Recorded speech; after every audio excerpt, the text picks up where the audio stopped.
Hello everyone, it's Arium aka Yuno aka the Firefish guy, and today we have another warm deck profile, but this time it's the list that I played at Mortal Attack Monthly 10, and I bubbled with it. Went for two, although one round I won by just being more active than the opponent slightly, so it's 3-2, but whatever, bubbled with it. um, Worked with this list with Mambo and Ultra Plant, and I was pretty satisfied with it. Obviously, it's pretty much the worst artifact Traptrix variant, but yeah, it's what Worm's artifact Traptrix, and I don't know if it's better than what the hell, but it's an artifact Traptrix deck, so it's probably better just because of that. Even if it has obviously a lot less synergy with artifacts than with the hands, but still, let's get into it. Starting off with, of course, 3 copies of Wormx. The main starter of the deck. If you don't know what it does, you can, when he's normal summon, you can foolish Worm from the deck, mainly Yagan. And then while Yagan is face up, it can't be destroyed by battle, which never comes up really. But 2 Worm Yagans, he's a flip, pseudo flip that whenever he's flipped face out, whenever he's flipped face up, you have to mandatory bounce face up monster the opponent controls. It can be a double-edged sword, but usually it's pretty good. And we only run 2 for space reasons, but you could run 3. And then 1 Worm Brick. Yeah, you said this guy out a lot, but he's still a pretty strong card whenever you get to play with him. I don't love using the effect. I often just prefer to use it as a bitter and just that, but still makes the Nebula XX combo that much more potent. Next up we have, of course, our artifact package, and this is a big artifact package because that's what I like to play. And then 3 Murmurios into the NES. Pretty damn standard.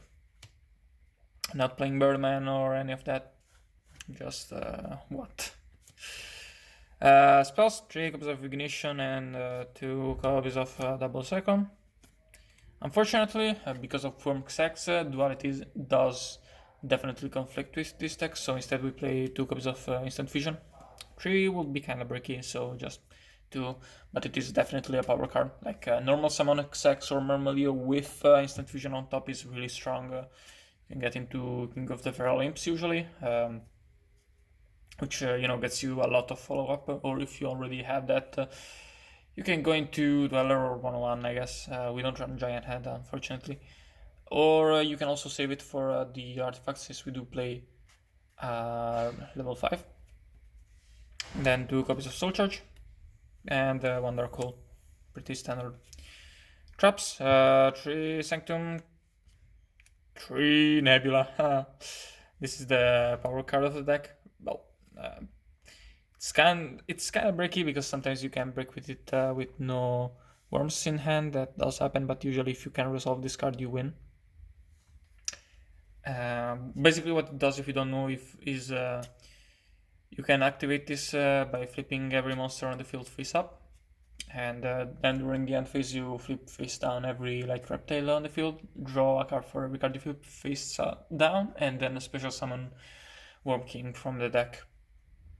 Unfortunately, you draw before special summoning, which means that yes, you definitely will sometimes draw the king of it, and that fucking sucks. But yeah, still, power card of the deck, kind of the point of playing Worms, really. Unfortunately, it flips up Gilgi Armor, which sucks, but what you gonna do about it? Then 2 copies of Call of the Undead and 1 Breakthrough skill, just for space reasons. I couldn't play more, really, unfortunately. And then, standard one-offs. Bottomless Traptrix, Triple Nightmare, Compulse, Torrential, and Solemn Warning. Next, for the extra deck, We're running, you know, to play this, and it's getting kind of repetitive here. To play this, one M7, one Gaia Dragon, Casaurus, Tiras, Durandal, got the ulti. No Zermayo because no room. And then for rank 4s, King of the Fire Lamps, one of the most important cards in the extra deck, probably the second most important card after Plays, arguably even more important than the 101, obviously. Exitan, Dweller, Rhapsody, Black Sheep, and then for instant fusion targets, we are playing one Ojama Knight because it's Ojama Knight. And more importantly, it's light, so that's really good. And one Camion Wizard because we don't play BLS, but the opponent doesn't know that. Other cards you could play some light rank 4s, but I don't feel like it is very necessary, and there's no light instant fusion level 4 targets, so there's no real point, and the extra deck is very tight as is, so yeah. That's it for the deck. Leave a like, join the Discord, leave a comment, all that good shit, ring the bell, subscribe, and goodbye.